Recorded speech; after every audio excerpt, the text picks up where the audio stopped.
وأضاء للدنيا طريقا مشرقا وهدى من الرحمن يهدينا به للصالحات وللمكارم والتقى. السلام علیکم ورحمۃ اللہ وبرکاتہ. بسم اللہ الرحمن الرحیم. الحمد للہ وحدہ والصلاة والسلام علی من لا نبی بعدہ. اما بعد. رب اشرح لی صدری ویسر لی امری واحلل عقدۃ من لسانی یفقہوا قولی.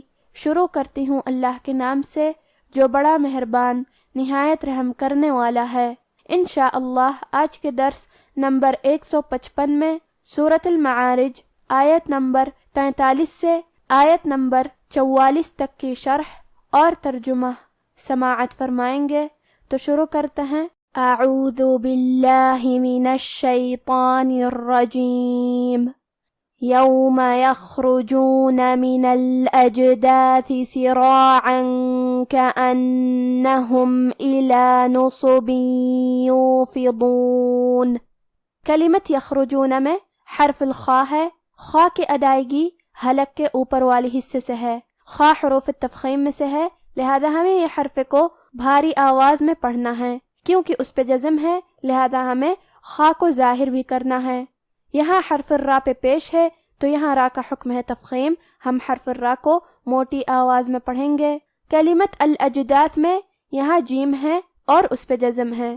جیم حروف القلقلہ میں سے ہے اور قلقلہ کا معنی ہے حرف ساکن کو ہلانا، لہذا ہم جیم کو ہلاتے ہوئے یہ کلمہ کو پڑھیں گے. الاجداثی. پھر یہاں حرف الثا ہے اور ثا کی ادائیگی زبان کے سر اور اوپر والے دانتوں کے اندرونی کناروں سے ہے. کلمت سراعا میں حرف الراء پہ زبر ہے. یہاں راء کا حکم ہے تفخیم، لہذا ہمیں راء کو موٹی آواز میں پڑھنا ہے. اور کیونکہ اس کے بعد مد الف ہے اور مد الف اپنے پیچھے والے حرف کا حکم لیتا ہے تفخیم میں اور ترقیق میں، تو ہم مد الف کو بھی بھاری آواز میں ادا کریں گے. سراعا. حرف العین کی ادائیگی حلق کے درمیان والی حصے سے ہے اور کیونکہ اس پہ تنوین زبر ہے پھر حرف الکاف آتا ہے. کلمت کأنہم. کاف حروف الاخفاء میں سے ہے اور اخفاء کا معنی ہے چھپا دینا، تو ہم یہ تنوین کو چھپاتے ہوئے اور غنہ کے ساتھ یہ حکم کو ادا کریں گے. سراعا کأنہم. کلمت کأنہم میں نون پہ تشدید ہے، لہذا ہم حرف نون کو 2 حرف کے برابر پڑھیں گے کیونکہ تشدید کی اصلیت 2 حرف ہے. جیسا کہ یہاں حرف نون ہے تو یہ 2 نون ہیں، نون ساکن اور نون متحرک. آخری میں میم ساکن ہے لہذا ہم میم کو ظاہر کریں گے. کلمت نصبن. یہاں نون پہ اور صاد پہ دونوں پہ پیش ہے تو ہم یہ دونوں پیش کو برابر سے ادا کریں گے اور اسے ظاہر کریں گے. حرف الصاد حروف تفخیم میں سے ہے تو ہم یہ حرف کو بھاری آواز میں اور منہ پھولا کے پڑھیں گے. آخر میں با کے نیچے تنوین زیر ہے. پھر حرف الیا آتا ہے. کلمت یوفضون.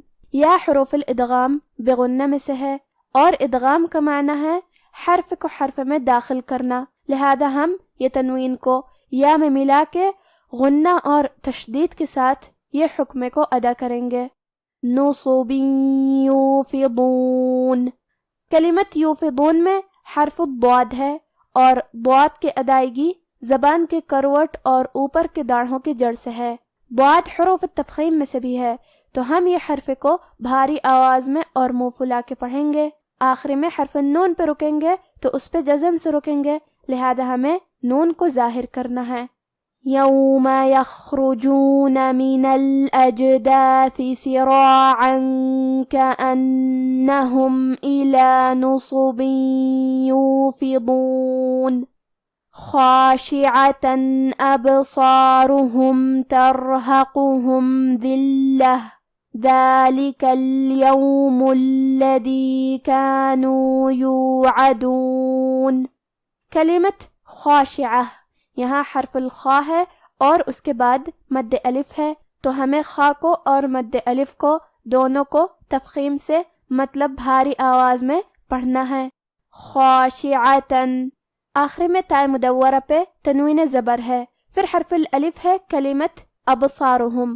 الف حروف الاظہار میں سے ہے اور اظہار کا معنی ہے ظاہر کرنا، اور کیونکہ تنوین کی اصلیت نون ساکن ہے تو ہمیں یہاں تنوین ظاہر کرنا ہے، اور ہم اسے نون ساکن پڑھیں گے اور بغیر غنہ سے یہ حکم کو ادا کریں گے۔